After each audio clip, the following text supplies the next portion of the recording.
সাংবাদিক ভাই বোনেরা, আসসালামু আলাইকুম। আজকে আমাদের এখানে ছিল একটা মত বিনিময় সভা। আপনারা জানেন যে আগামী 12ই ফেব্রুয়ারি আমাদের জাতীয় নির্বাচন। এই নির্বাচন সংক্রান্ত ব্যাপারে আমাদের একটা আলাপ।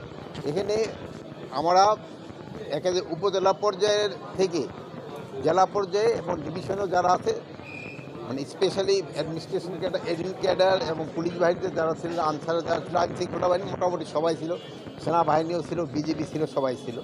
তো আমাদের বিভিন্ন সমস্যাগুলি আমরা আলোচনা করছি এবং তাদের প্রিপারেশনটা কী এটা আলোচনা করা হয়েছে। এখানে দেখা গেল যে তাদের প্রিপারেশন বেশ ভালো। তারা এই পর্যন্ত যে ট্রেনিং করেছে এবং অন্যান্য প্রিপারেশন নিয়েছে এগুলি বেশি ভালো এবং এটা প্রশংসনীয়।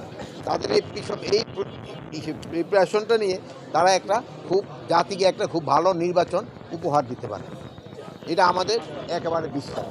আর এর জন্য আমি আপনাদের কাছে একটা অনুরোধ করব, আপনারাও সব বিষয়ে একটু সাহায্য এবং সহযোগিতা করবেন। যদি একটু সব কিছুতে একটু পজিটিভ থাকে সবাই, তো কিন্তু জিনিসটা একটু ভালো হয়।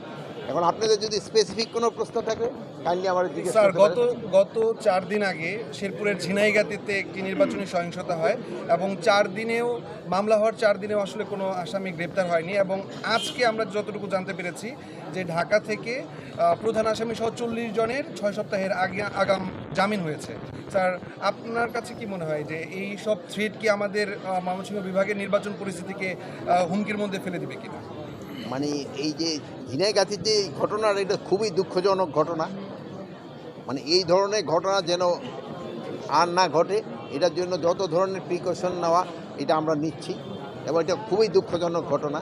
আর হয় কি, এটার ক্ষেত্রে মানে এরও কিন্তু যাচাই বাছাই করতেছে এবং যারা এটার জন্য দায়ী তাদের সবারই আইনের আওতায় নিয়ে আসা হবে। এখন হলো কি, কোনো জায়গায় কোনো ঘটনার পর তারা কিন্তু ওই এলাকায় থাকে না, তারা দূরে চলে যায়। এখন এই জন্য অনেক সময় লাগে, বাট তাদের সবারই আইনের আওতায় নিয়ে আসা হবে। নির্বাচন আসলে টার্গেট করে সাংবাদিকদের উপর যে ধরনের হামলা হয়ে থাকে বিভিন্ন নির্বাচনী কেন্দ্রে বিভিন্ন জায়গায়, এবার যেহেতু পট পরিবর্তনের পরে মবের মতো কিছু বিষয় ছিল, এই নির্বাচনে কি এই মাত্রাটা কি ভয়াবহ আকার ধারণ করবে বা সেক্ষেত্রে আপনারা কি ব্যবস্থা নিচ্ছেন? এবারের ক্ষেত্রে তো আমরা সাংবাদিকগত পুলিং সেন্টারে ঢোকার জন্যই পারমিশন দিয়ে দিচ্ছি। এর কোনো রকমের কোনো ধরনের আশঙ্কা নেই। আপনাদের কারো কোনো সাংবাদিকদের কোনো ধরনের কোনো সমস্যা হয়েছে, আমি আশা করি যে এই ডিভিশনে নেই, পুরো বাংলাদেশে এরকম কোনো কিছু হয় না। এখন হলে অনেক সময় ধরুন যে ছোটোখাটো সমস্যা হয়, যেমন ধরুন আপনারা সবাই এখানে দাঁড়াইছেন, সেটা প্রথম কার ক্যামেরাটা কোথায় রাখবেন, কে কোথায় রাখবেন, হয়েছে না কিছুক্ষণ, ওরকম ছোটোখাটো দিয়ে একটা ঘটনা হয়। এটা কোনো বড় ধরনের ঘটনা, এরকম একটা ছোটোখাটো আপনারা এই রেডি করতে কিন্তু একটু সময় লাগছে না। আমাদের সিনিয়র ভাই আছে, ভারত ওনার হস্তক্ষেপ করা দরকার হয়েছে, এরকম ছোটোখাটো দিয়ে একটা ঘটনা ঘটবে এবং এইগুলি মেনে নিতে হবে। ফলাফল রেডি হয়ে গেলে দিবে। আর এখন জন্য কি ফলাফল সুবিধা, যেহেতু আপনার প্রত্যেকটা সেন্টারে এজেন্ট থাকে, যার এজেন্ট, কোন এজেন্ট কত ভোট পাইলো, কার ক্যান্ডিডেট, সে তো সাথে সাথেই মোবাইলে জানাই দিল। মানে সরকারিভাবে ফলাফল ঘোষণার আগেই কিন্তু এই মোবাইলের মাধ্যমে ফলাফল আজকে কিন্তু পেয়ে যায়। আপনারা জানেন।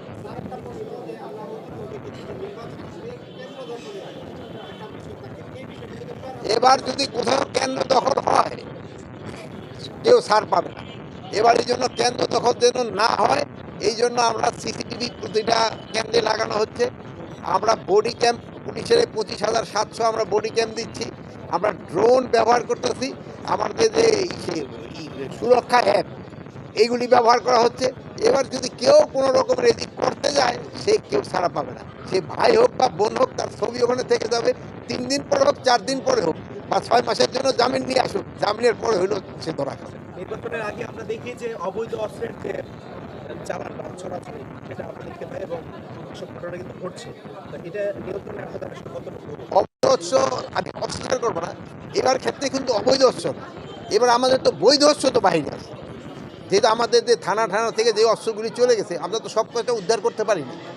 এই জন্য কিছু কিছু উদ্ধার হচ্ছে এবং উদ্ধারের পরিমাণও কিন্তু বেড়ে গেছে অনেক। এবং এইগুলি আপনাদের সহযোগিতা, আমি বলবো ইলেকশন খুব পিসফুল হয়ে যাবে।